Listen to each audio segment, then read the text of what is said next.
शानदार क्वेश्चन लेके आए हैं आप सभी के लिए, जो कि एसएससी सीजीएल में पूछा गया है और बहुत ही बड़ा क्वेश्चन दिखने में तो लगता है उसे बहुत ही आसान तरीके से। 1/3 भाग, एक इसी कार्य के 1/3 भाग को 32 दिन में करता है। तो एक जो है 32 दिन में पहला काम करता है, एक काम 32 दिन में करता है, तो 3 काम कितने दिन में करेगा?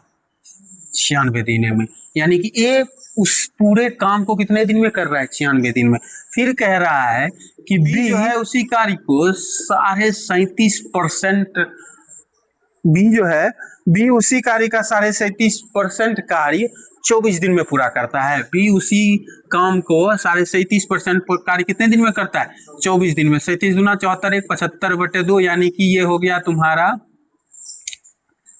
3/8 हिस्सा। ये क्या हो गया तुम्हारा? 3/8 हिस्सा। ये कह रहा है कि ये जो 3/8 हिस्सा है बी 24 दिन में करता है, तो 3 हिस्सा 24 दिन में करेगा, तो 3 हिस्सा करेगा 24 दिन में, तो 3 8 24, तो 8 हिस्सा कितने दिन में करेगा? तो 64 दिन में। यानी कि ए उस काम को 96 दिन में करता है, तो बी उस काम को कितने दिन में कर रहा है? 24 दिन में कर रहा है।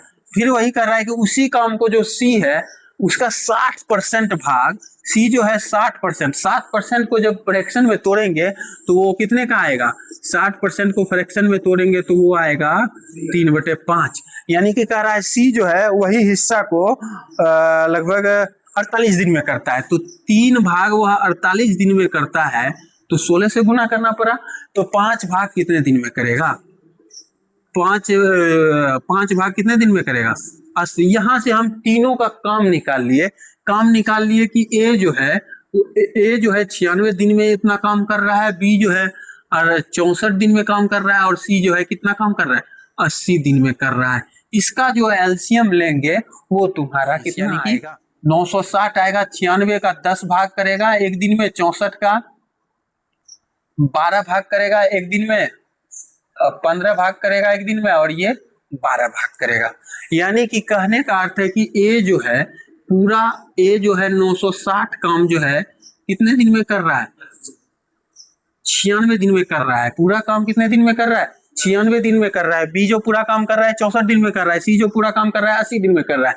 ए एक दिन में कितना काम कर रहा है? भाग काम कर रहा है। तो ए एक दिन में 10 भाग काम कर रहा है, बी 15 भाग काम कर रहा है, सी 12 भाग काम कर रहा है। अब जो क्वेश्चन कह रहा है वो कह रहा है कि एक्स सब बी और सी ने मिलकर काम करना शुरू किया। बी और सी ने मिलकर काम करना शुरू किया। बी एक दिन में 15 और सी एक दिन में 12 काम कर रहा है, तो 15 12 बी और सी जब मिलकर काम करेगा कितना काम एक दिन में करेगा? 27 काम करेगा। और कह रहा है बी और सी ने मिलकर काम करना शुरू किया और एक्स दिन में काम को कंप्लीट, एक्स दिन तक काम किया। एक्स दिन के बाद बी काम छोड़ देता है। एक्स दिन के बाद कौन काम छोड़ता है? बी काम छोड़ता है, और ए के साथ मिल जाता है कौन? सी। ए के साथ कौन मिल जाता है? सी। अब सी जो है ए के साथ मिलेगा, तो सी और ए का काम जो है वो एक दिन में कितने का होगा? 22 का। एक दिन में कितने का होगा? 22 का।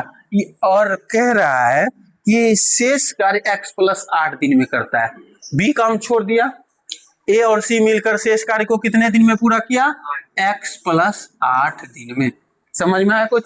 अब कह रहा है कि b + c/a + c का जो रेशियो है वो है कितना? वो b + c और a + c का रेशियो है वो कितना है? 9:11। b + c क्या है? 27x। a + c की क्या है? 22x + 8। कोई दिक्कत है? 11 दूना 22, 9 या 27, 3x/2x। 3x/2x + 16 बराबर कितना हो जाएगा? 1। x बराबर कितना आएगा?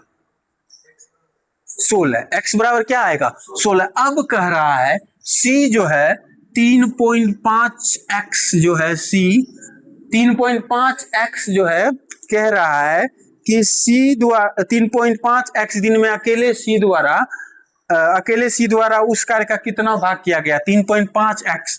3.5 गुना x कितना होगा? 16। 16 3.5 कितना होगा? 56 होगा। 16 पंचे 56 होगा। और 56 क्या कौन कर रहा है? सी कर रहा है। सी कह रहा है कि 56 भाग सी कर रहा है, तो सी कितने दिन काम कर रहा है? टोटल 80 दिन में। तो 56 भाग काम करने में उसको कितना दिन लगेगा? 8 7 8 नहीं कितना भाग काम पूरा करेगा सी? 56 दिन में कितना भाग काम पूरा करेगा? 60/10, यही रहेगा आपका आंसर।